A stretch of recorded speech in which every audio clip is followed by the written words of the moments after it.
Once upon a time, in the city of Enugu, Nigeria, there lived a young couple, Emeka and Ngozi. They had been married for over 3 years.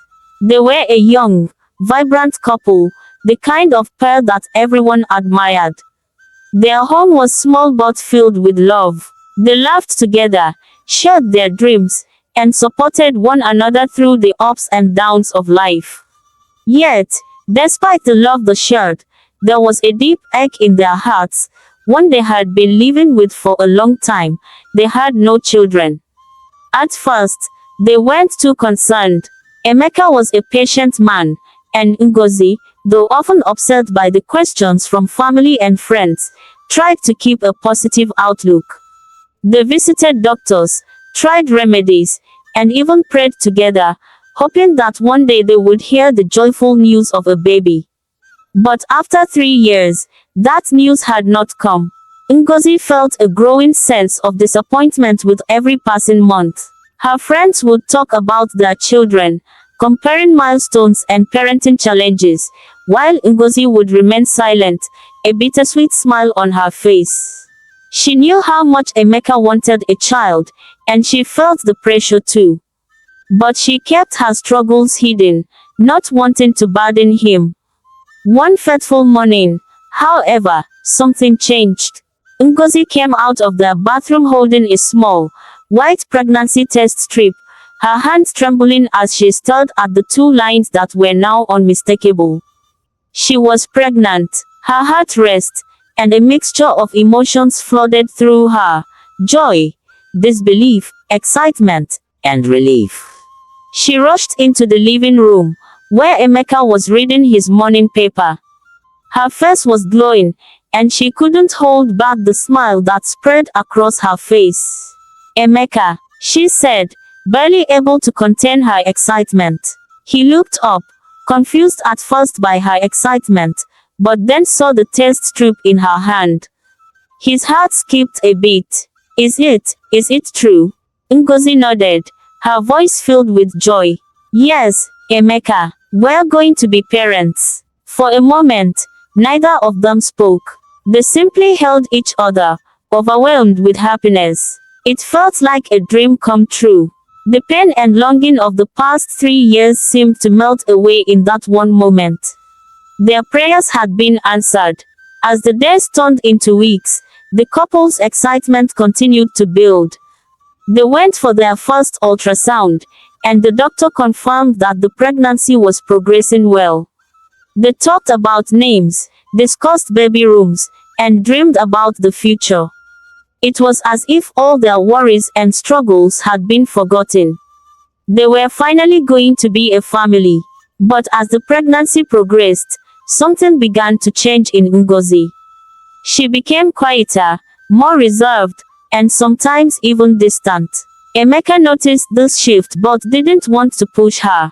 After all, pregnancy was a huge life change, and it was natural for Ngozi to have moments of anxiety or mood swings. But it wasn't just her mood that concerned him. There were moments when she would stare at her growing belly, her face clouded with worry. One night, Emeka decided to address it. They were sitting together on the couch after dinner, and Ngozi was absent-mindedly rubbing her belly. Her gaze was far away, as though lost in thought. "Honey," Emeka said gently, "is everything okay? You've been quiet lately. If something is bothering you, you can talk to me."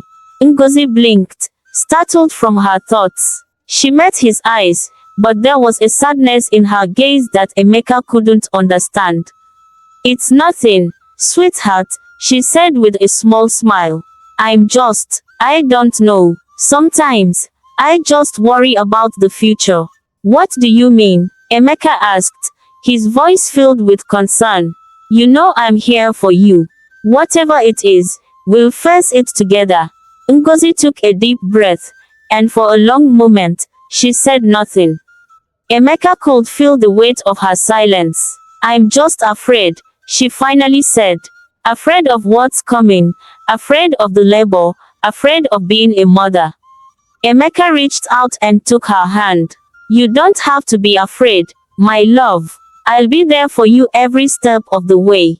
I'll hold your hand in the delivery room, and we'll bring our baby into the world together.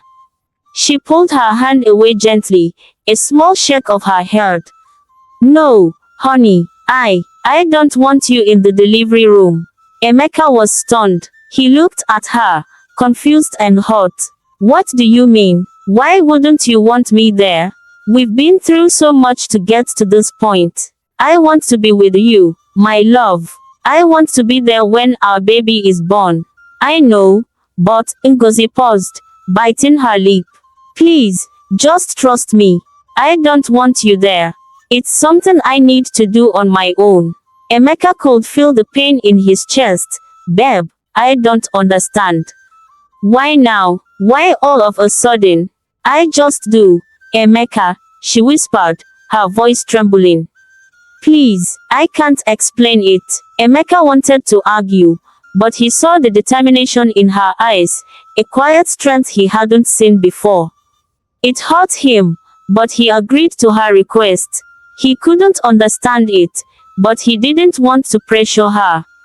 After everything they had been through, he would respect her wishes.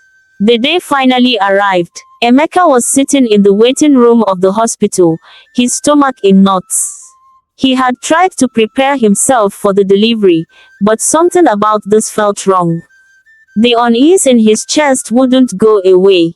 His wife had chosen not to have him with her in the delivery room. Was she hiding something? Hours passed, and Emeka's mind raced with 1,000 thoughts. Why had she made that decision?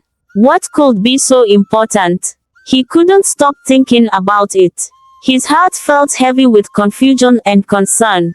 Hours later, the door to the labor room opened, and the doctor stepped out, looking exhausted. He looked at Emeka, his face clouded with concern. Sir, the doctor said quietly, we need to talk. Emeka's heart skipped a beat. What is it? Is everything okay? The doctor hesitated before speaking. I need you to come in. There's something you need to see. His heart leaped, and he rushed into the delivery room, eager to see Ngozi. But when he entered, he was met with a sight that stopped him in his tracks. Ngozi was holding the baby, but the child in her arms was not what he expected. The baby had pale white skin and bright blue eyes. Emeka felt a wave of shock hit him. His eyes widened as he took a step forward, his voice shaking. Ngozi, this isn't our baby. What's going on? Ngozi looked at him, her face pale, tears streaming down her cheeks. Emeka, please, let me explain. Explain, Emeka exclaimed. How can you explain this?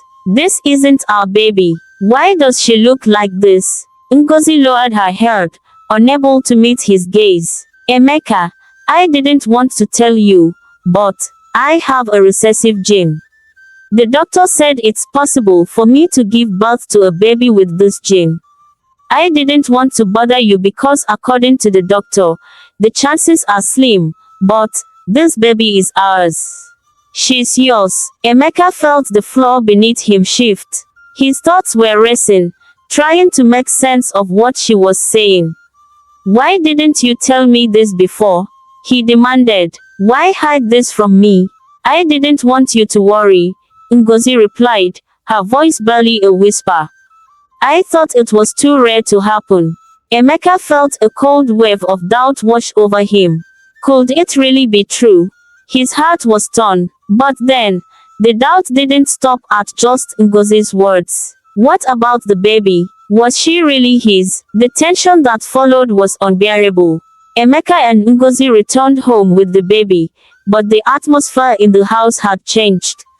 Emeka's family refused to accept the child, accusing Ngozi of infidelity. Emeka's mother and siblings believed she had cheated on him. It was unbearable. One evening, Ngozi, her face full of frustration and pain, spoke up. Emeka, I think we need to do a DNA test.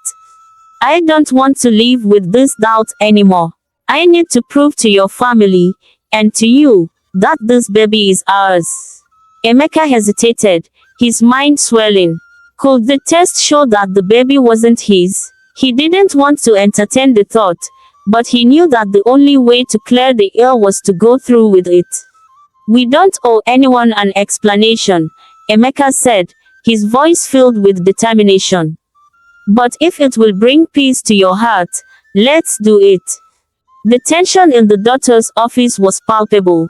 Emeka sat with his hands clenched, waiting for the test results. His mind raced with questions. What if the test shows that the baby isn't mine? He glanced over at Ngozi, her face as pale as his own. Finally, the doctor entered the room, holding the results. The silence was deafening as the doctor handed them over. The test confirms it, the doctor said, his voice calm. The baby is yours, Emeka. There is no doubt. Emeka felt the weight of the world lift from his shoulders. Tears sprang to his eyes as he turned to Ngozi. I knew it, he whispered, relief flooding through him. Back home, Emeka gathered his family. The room was filled with tension as he held up the DNA test results. He passed them around, his heart pounding in his chest. One by one, his family read the results. His mother was the first to speak. I didn't know, she said, her voice full of regret. I'm so sorry, Ngozi. The rest of the family followed suit, apologizing for their harsh words and actions. The air was thick with guilt, but also with a sense of healing. Emeka smiled at Ngozi, his heart full of love and gratitude.